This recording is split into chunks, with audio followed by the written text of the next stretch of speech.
Atun Palalin atau Teruo Nakamura berasal dari penduduk asli Taiwan, suku Amis, lahir pada tahun 1919.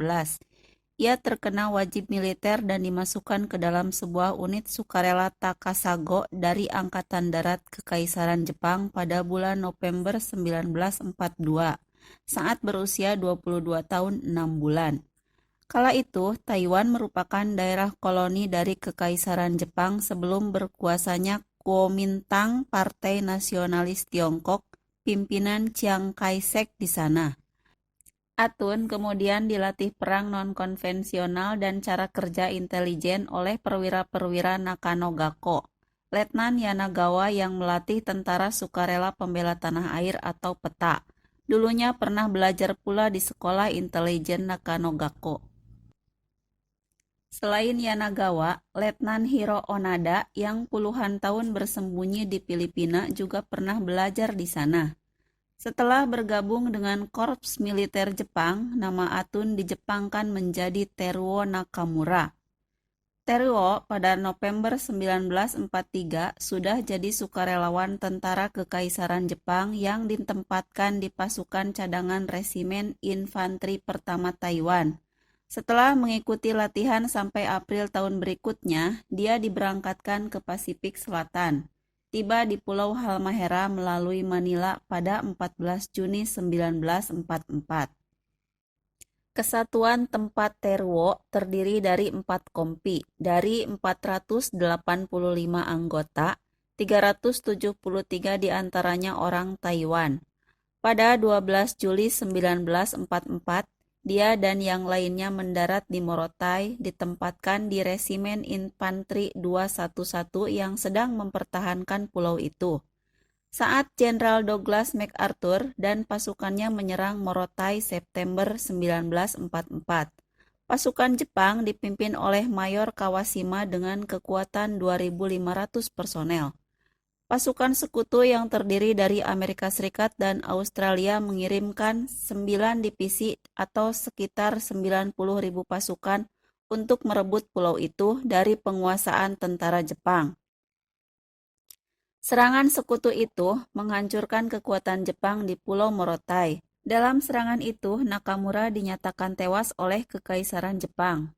Kabar kematiannya diumumkan pada bulan Maret 1945 karena jejaknya tak pernah ditemukan. Meski militer Jepang sudah mengerahkan pasukannya yang ada di Halmahera untuk mempertahankan Morotai, akhirnya pulau ini jatuh juga ke tangan sekutu. Belakangan, Morotai dibangun sebagai pangkalan militer Amerika. Dari pertempuran itu, sekitar 1.700 tentara Jepang tewas, dan sisanya menyerah atau meninggal karena sakit. Sementara 10 prajurit memisahkan diri dan tidak mau menyerah. Mereka memilih lari ke dalam hutan. Sisa serdadu-serdadu Jepang di sekitar Morotai berusaha mengganggu pengerjaan pangkalan tersebut. Awal 1945, komandan Jepang di sekitar Morotai memberi perintah untuk terus bertahan dalam melawan tentara Amerika. Serdadu-serdadu Jepang berjalan ke dalam hutan mencari makanan segera dipecah dalam kelompok-kelompok kecil. 10 pejalan kaki termasuk Teruo Nakamura. Teruo Nakamura dan kawan-kawannya itu pun tak mendengar kabar soal sudah menyerahnya negara mereka pada 14 Agustus 1945. Bahkan setelah cabutnya tentara sekutu dari Morotai serta pulangnya ribuan serdadu-serdadu Jepang ke kampung halaman mereka, baik Jepang, Korea maupun Taiwan, mereka terus bergerilya. 6 dari 9 orang dalam kelompok Nakamura itu orang Taiwan, termasuk dirinya. Nakamura meninggalkan kelompoknya di awal 1950-an dan tetap di pulau seorang diri ketika sisa anggota akan kembali ke masyarakat pada tahun 1956. Ketika bertemu orang lokal, dia bertanya soal ada tidaknya serdadu sekutu di sana. 3 orang lokal yang ditemuinya itu menjawab bahwa tak ada lagi serdadu sekutu. Sekarang Indonesia sudah merdeka, tambah seorang penduduk. Dia lalu menyandra 2 dari 3 penduduk lokal. Yang satu disuruhnya pulang mengambil bendera dan gambar presiden yang berkuasa. Orang yang pulang itu kemudian kembali, tapi bersama seorang anggota Angkatan Udara Republik Indonesia di Morotai. Kawan-kawan Nakamura pun memilih menyerah. Mereka dikembalikan ke negaranya masing-masing oleh pemerintah RI. Adapun Nakamura memilih tetap bersembunyi di dalam hutan Morotai. Karena terpisah, ia tidak tahu kalau teman-temannya sudah kembali ke negaranya. Saya bersama 8 orang kawan sampai selesainya perang. Aku Nakamura pada sebuah konferensi pers di Jakarta pada 30 Desember 1974. Sayangnya, Nakamura tak akur dengan kawan-kawannya itu. Mereka mengancam akan membunuh saya. Saya begitu takut lalu saya melarikan diri. Saya sendirian tinggal sejak itu.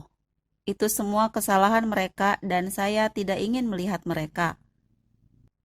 Menurut konsul Jepang, Nakamura berpegang teguh pada perintah atasannya dulu. Selain itu, Nakamura percaya bahwa cepat atau lambat Angkatan Darat Jepang pasti akan datang, sekalipun 100 tahun mendatang. Namun ternyata tentara kekaisaran tempatnya dulu mengabdi itu tak pernah datang. Kesatuan itu sudah dikebiri selama puluhan tahun oleh Amerika. Akhirnya, yang datang menjemput Nakamura adalah pihak militer Indonesia saat dia bertahan di Pegunungan Golaka. Ia dijemput setelah adanya laporan dari penduduk soal adanya orang asing di hutan. Berawal pada pertengahan tahun 1974, ada seorang warga desa Pilowo bernama Luther Goge yang melapor ke Kapolsek Pulau Morotai, Kapten Lawalata tentang adanya prajurit Jepang yang bersembunyi di hutan. Berdasarkan keterangan Luther bahwa ayahnya yang bernama Baicholi bersahabat dengan Nakamura selama puluhan tahun. Ayahnya bertemu Nakamura saat sedang berburu babi di hutan. Dari pertemuan itu mereka bersahabat. Baicholi kerap mengunjungi Nakamura di tempat persembunyiannya untuk membawakan bahan-bahan makanan yang dibutuhkan seperti gula, garam, atau teh. Kegiatan Baicholi itu pada awalnya sama sekali tak diketahui oleh Luther. Hingga akhirnya, menjelang ayahnya meninggal, Luther diberi wasiat untuk melanjutkan persahabatan dengan Nakamura dan menyediakan kebutuhan-kebutuhan yang diinginkannya. Luther kemudian dikenalkan oleh ayahnya kepada Nakamura. Setelah ayahnya meninggal, Luther yang melanjutkan persahabatannya itu. Pada awalnya, Kapten Lawalata selaku Kapolsek belum meyakini laporan dari Luther Goge itu, sehingga ia melaporkan hal tersebut kepada Komandan Pangkalan Udara TNI AU di Pulau Morotai, Kapten Supardi. Kapten Supardilah yang memutuskan untuk menjemput Nakamura, ex-serdadu Jepang era Perang Dunia II. Sebuah tim penjemput beranggotakan sebanyak 20 orang. Para penjemput pun tahu bagaimana kondisi psikologis Nakamura. Sesuai skenario, tim menyanyikan lagu Kimigayo, lagu kebangsaan, dan mengibarkan foto serta bendera Jepang pada 18 Desember 1974.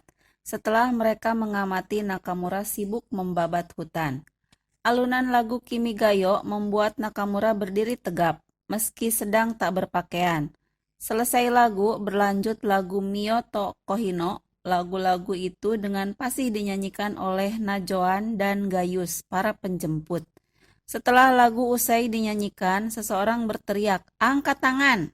Tim kemudian menodongkan senjata ke arah Nakamura.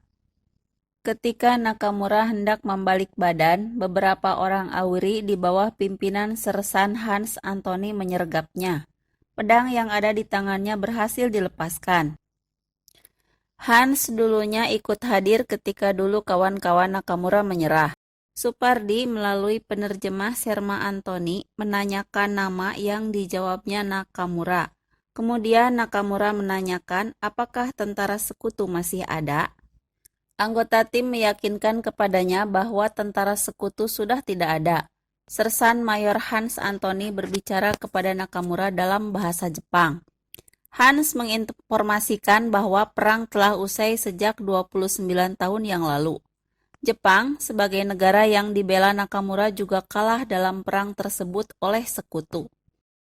Yang ada Pulau Morotai saat ini adalah daerah merdeka dan bagian dari wilayah Indonesia. Hans pun menunjukkan foto Presiden Soeharto sebagai kepala negara Indonesia saat itu. Tak lupa foto Perdana Menteri Jepang Kakuei Tanaka sebagai kepala pemerintahan Jepang dan foto Jenderal Kawashima, bekas komandan Jepang di Morotai, yang sebulan sebelumnya berkunjung ke Morotai. Nakamura masih ingat wajah di foto itu adalah bekas komandan kompinya semasa perang yang saat itu berpangkat mayor. Air matanya mengucur. Tim kemudian masuk ke dalam gubuk Nakamura.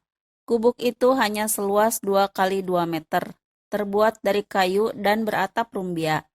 Di dalam gubuk terdapat tumpukan kayu yang sudah melengkung.